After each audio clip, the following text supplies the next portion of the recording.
नमस्कार दोस्तों, स्वागत है आप सभी का आज के मुख्य समाचार के इस वीडियो में। जी हां दोस्तों, मोदी सरकार की तरफ से बड़ी और महत्वपूर्ण खबर की अपडेट निकल कर आ रही है, जिसकी सटीक जानकारी हम आपको इस वीडियो में देंगे। बस आप इस वीडियो के साथ अंत तक बने रहिए। लेकिन उससे पहले आपसे एक छोटी सी रिक्वेस्ट है कि मुझे इस वीडियो को बनाने में बहुत मेहनत लगती है, तो इस मेहनत के लिए इस वीडियो पर एक लाइक जरूर कीजिएगा।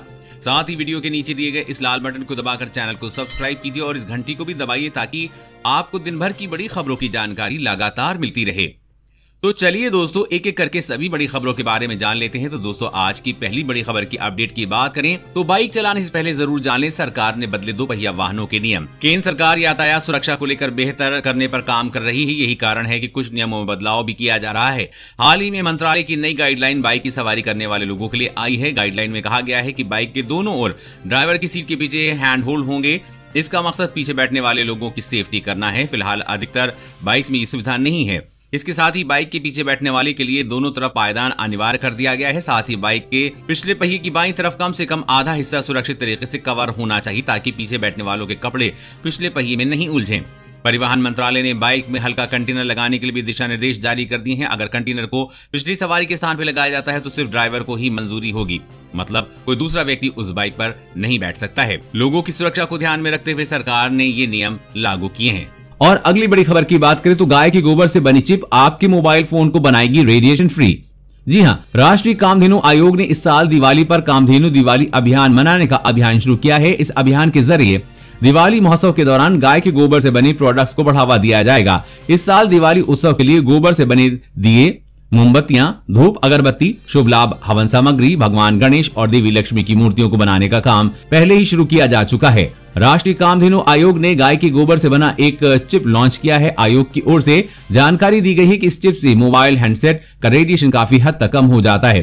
साथ ही उन्होंने कहा कि कामधेनु आयोग ने गाय के गोबर से बने कई दूसरे प्रोडक्ट भी लॉन्च किए हैं, जिसका लक्ष्य इस दिवाली पर प्रदूषण कम करने का है। और अगली बड़ी खबर की बात करें तो कोरोना का नया हमला, डेंगू की तरह मरीजों के प्लेटलेट्स कम कर रहा है वायरस। जी हां, देश में हर दिन जहां कोरोना वायरस के मामले बढ़ रहे हैं, वहीं कोरोना वायरस में हो रहे बदलावों ने डॉक्टरों की चिंता बढ़ा दी है। आमतौर पर डेंगू बुखार में प्लेटलेट्स कम होते दिखाया जाता है, लेकिन अब कोरोना वायरस से संक्रमित मरीजों में भी ऐसे ही लक्षण दिखाई देने लगे हैं। कोरोना वायरस से संक्रमित मरीज की प्लेटलेट्स काउंट गिरकर 20,000 से नीचे आ जा रही है। हैरान करने वाली बात यह है कि जब मरीज में डेंगू की जांच की जा रही है तो उसे डेंगू को कोई लक्षण नहीं दिखाई दे रहा है। डॉक्टर के अनुसार कोरोना मरीजों में अब डेंगू जैसे लक्षण दिखाई देना काफी चिंता की बात है। उन्होंने बताया मरीज में अचानक ये प्लेटलेट्स काउंट गिरने से उनका इलाज करना काफी मुश्किल हो जाएगा। और अगली बड़ी खबर की बात करें तो 1 रुपए का सिक्का आपको बना सकता है लखपति। जाने क्या है इसका राज? जी हां, अगर आप 25 लाख रुपए कमाना चाहते हैं तो आपके पास अच्छा मौका है। इसके लिए आपके पास सिर्फ 1 रुपए का पुराना सिक्का होना चाहिए। सिक्का कोई साधारण सिक्का नहीं बल्कि 100 साल पुराना होना चाहिए। दरअसल भारत का एक बड़ा ऑनलाइन बाजार इंडिया मार्ट पर पुराने और एंटीक सिक्कों की नीलामी होती है। अगर आपके पास कोई बहुत पुराना और दुर्लभ सिक्का है तो आप इस नीलामी में शिरकत कर सकते हैं। यहाँ आप अपने सिक्कों को लाखों रुपए में बेच सकते हैं। अगर आपके पास साल 1913 में बना 1 रुपए का सिक्का है, आप इसे बेचकर 25 लाख रुपए तक कमा सकते हैं। यहाँ 1913 में बने 1 रुपए के सिक्के की कीमत 25 लाख रुपए आंकी गई है। ये चांदी का सिक्का है और इसे विक्टोरियन कैटेगरी में शामिल किया गया है। यदि आपके पास भी कोई पुराना सिक्का है तो आप हमें नीचे कमेंट करके जरूर बताइएगा। और अगली बड़ी खबर की बात करें तो चीन का हर चाल का भारत के पास है मुंहतोड़ जवाब। अब नहीं बचेगा चीन। जी हां, लद्दाख में भारत ने इस बार वायुसेना को एक्टिव रखा है। एलएसी के पास MiG-29 और सुखोई लड़ाकू विमान से निगरानी की जा रही है। भारतीय सेना और वायुसेना के ड्रोन ड्रैगन की हर चाल का मुंहतोड़ जवाब देने के लिए तैयार हैं। चीन के साथ विवाद के बाद भारतीय सेना के साथ देश के रक्षा मंत्री राजनाथ सिंह खुद सीमा पर होने वाली गतिविधियों पर नजर बनाए हुए हैं। चीन की हरकत को देखते हुए रक्षा मंत्री राजनाथ सिंह ने स्पष्ट किया है कि वायुसेना शॉर्ट नोटिस पर किसी भी स्थिति के लिए तैयार रहे। सरकार ने एलएसी पर स्थिति के अनुसार कदम उठाने को सीमा को छूट दे रखी है। साथ ही चीन की हर चाल को नाकामयाब करने के लिए सरकार ने भारतीय सेना को आपात खरीदारी की मंजूरी दी है। तीनों सेना 500 करोड़ रुपए के उपकरण जरूरत पड़ने पर तुरंत खरीद सकते हैं। सरकार के इस स्टेप से सेना की ताकत में काफी इजाफा हुआ है। और अगली बड़ी खबर की बात करें तो अब इन लाखों से किसानों से सरकार ने वापस लिया 6,000 रुपए, जानी क्यों? जी हां, उत्तर से दक्षिण भारत तक पीएम किसान सम्मान निधि स्कीम में भ्रष्टाचार जारी है। चाहे वो तमिलनाडु हो या यूपी का बाराबंकी और मिर्जापुर, भ्रष्टाचारियों ने प्रधानमंत्री नरेंद्र मोदी की सबसे बड़ी किसान योजना को भी नहीं छोड़ा है। हालांकि जगह जगह से आ रही गड़बड़ियों की खबरों के बीच सरकार भी सख्त हो गई है।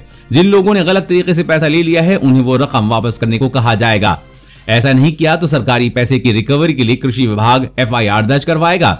बीते सितंबर महीने में ही पता चला कि यूपी के बाराबंकी जिले में प्रधानमंत्री किसान सम्मान निधि में बड़ा घोटाला हुआ है। 2.5 लाख अपात्रों को पैसा मिल गया है। प्रशासन ने धनराशि वापसी का अभियान शुरू किया है। गाजीपुर में भी इसी तरह का मामला सामने आया है। बताया गया है कि यहाँ भी 1.5 लाख फर्जी किसानों के नाम डिलीट किए गए हैं। वेरिफिकेशन करवाकर अपात्रों से रिकवरी की कोशिशें जारी हैं। तमिलनाडु में भी इस स्कीम में घोटाले को लेकर देश की सबसे बड़ी कार्रवाई हुई है। सूत्रों के मुताबिक 96 कॉन्ट्रैक्टर कर्मचारियों की सेवाएं समाप्त कर दी गई हैं और 34 अधिकारियों के खिलाफ विभागीय कार्रवाई शुरू की गई है। 13 जिलों में FIR दर्ज करके 52 लोगों को गिरफ्तार किया गया है। ऐसे में तय मानिए कि अगर आपने गलत तरीके से लाभ लिया है तो किसी भी सूरत में उसे सरकारी खजाने में वापस करना होगा। कोई उस पैसे को पचा नहीं सकता।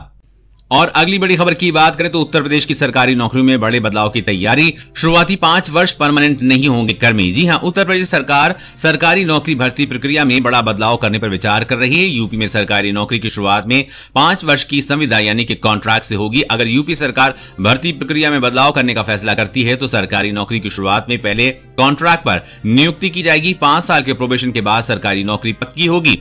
जानकारी के मुताबिक योगी सरकार B और C ग्रुप की सभी परीक्षाओं में बड़ा बदलाव करने पर विचार कर रही है, जिसमें शुरुआत के 5 साल संविदा यानी कि कॉन्ट्रैक्ट के आधार पर नियुक्त करने की योजना है। इसके तहत 5 साल में अगर कार्य प्रदर्शन अच्छा नहीं रहा तो उसे छटनी कर हटा दिया जाएगा। वहीं जो लोग 5 साल की संविदा की नियुक्ति पूरी कर लेंगे और संतोषजनक कार्य रहेगा तो उनकी नौकरी पक्की हो जाएगी। दोस्तों, सरकार द्वारा ये जो नया नियम लागू किया जा रहा है, आप इसका समर्थन करते हैं या नहीं, नीचे कॉमेंट करके जरूर बताइएगा। और अगली बड़ी खबर की बात करें, अगर आपने अपने जनधन खाते को किया है आधार कार्ड से लिंक तो मिलेंगे 5-5 हजार रुपए। जी हां, केंद्र सरकार की जनधन योजना से ग्राहकों को आर्थिक मदद के साथ साथ कई खास सुविधाएं दी जा रही हैं। आपको बता दें कि प्रधानमंत्री जनधन अकाउंट पर ग्राहकों को 5-5 हजार रुपए की ओवरड्राफ्ट फैसिलिटी दी जा रही है। इसके लिए शर्त यह है कि आपका अकाउंट आधार कार्ड से भी लिंक होना चाहिए। ओवरड्राफ्ट सुविधा के तहत अकाउंट होल्डर बैंक अकाउंट से तब भी पैसा निकाल सकता है जब उसके अकाउंट में कोई पैसा नहीं हो। अगर साफ शब्दों में कहें तो यदि आपका जनधन खाता आधार कार्ड से लिंक है तो आप अपने खाते से तब भी पैसे निकाल सकते हैं जब आपके खाते में 1 रुपया भी नहीं हो, लेकिन इसके लिए खाते को आधार कार्ड से लिंक करना अनिवार्य है। और अगली बड़ी खबर की बात करें तो LAC पे भारत चीन के बीच युद्ध जैसे हालात, टैंकों और सैनिकों की हो चुकी है तैनाती। जी हाँ, भारत और चीन के बीच लद्दाख की लाइन ऑफ कंट्रोल यानी कि LAC पर हालात जंग की तरह दिखाई दे रहे हैं। सीमा रेखा पर 6 विवादित जगहों पर दोनों देशों की सेनाएं महज कुछ दूरी पर आमने सामने हैं। सबसे गर्म माहौल पैंगोंग झील की दक्षिणी ओर है, जहां मुखपारी चोटी पर सिर्फ 170 मीटर और रेंजोंग में 500 मीटर की दूरी पर चीनी और भारतीय सैनिक हैं।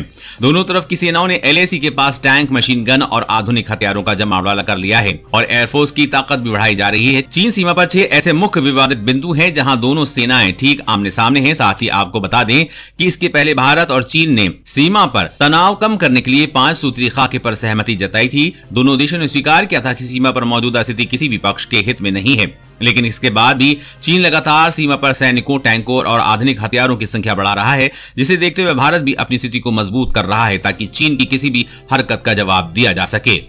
और अगली बड़ी खबर की बात करें तो कोरोना से लड़ने के लिए सिर्फ वैक्सीन के इंतजार में बैठे रहना बेईमानी। WHO ने दी ये सलाह। जी हाँ, कोरोना वायरस के खिलाफ लड़ने के लिए सिर्फ वैक्सीन के इंतजार में बैठे रहना बेईमानी है, बल्कि इसके संक्रमण को प्रसारित होने से रोकने के लिए जो भी व्यवस्थाएं अभी मौजूद हैं उनका भरपूर इस्तेमाल करना चाहिए।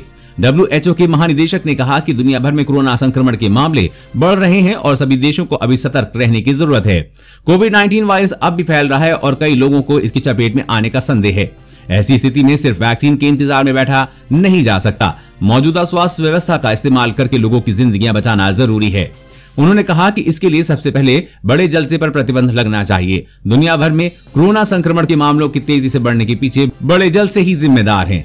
अब चाहे वो स्टेडियम में जुटी भीड़ हो, नाइट क्लब हो, धार्मिक स्थल हो या अन्य भीड़ भाड़ वाली जगहें, इसी वजह से ही कोरोना सबसे ज्यादा फैल रहा है। और अगली बड़ी खबर की बात करें तो सब्जियों का दाम आसमान पर। टमाटर 80 तो शिमला मिर्च 100 रुपए किलो के पार। आम आदमी की बढ़ी मुश्किलें। जी हां, सब्जियों के दाम इन दिनों आसमान छू रहे हैं। सब्जियां इतनी महंगी हो गई हैं कि आम आदमी के बजट से बाहर चली गई हैं। रसोई की बेसिक चीज माने जाने वाले आलू, टमाटर और प्याज के दामों में आगे बढ़ने की होड़ सी मची हुई है। देश में इन दिनों आलू प्याज 40 से 50 रुपए किलो और टमाटर 60 से 80 रुपए प्रति किलो बिक रहा है। आलू, प्याज और टमाटर के साथ अन्य सब्जियां भी महंगी हो गई हैं। बाजार में इस समय लौकी को छोड़कर कोई भी सब्जी 60 रुपए किलो से नीचे नहीं है।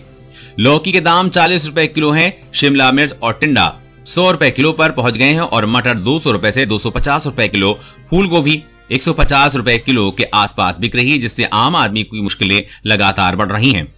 दोस्तों आज की खबरों में बस इतना ही। इसी प्रकार हर रोज काम की खबरें जानने के लिए आप हमेशा हमारे साथ जुड़े रहें। हमारे साथ जुड़ने के लिए वीडियो के नीचे दिए गए इस लाल बटन को दबाइए और साथ ही इस घंटी को भी दबाइए ताकि आपको हर खबर की सटीक जानकारी मिल सके। जय हिंद, धन्यवाद।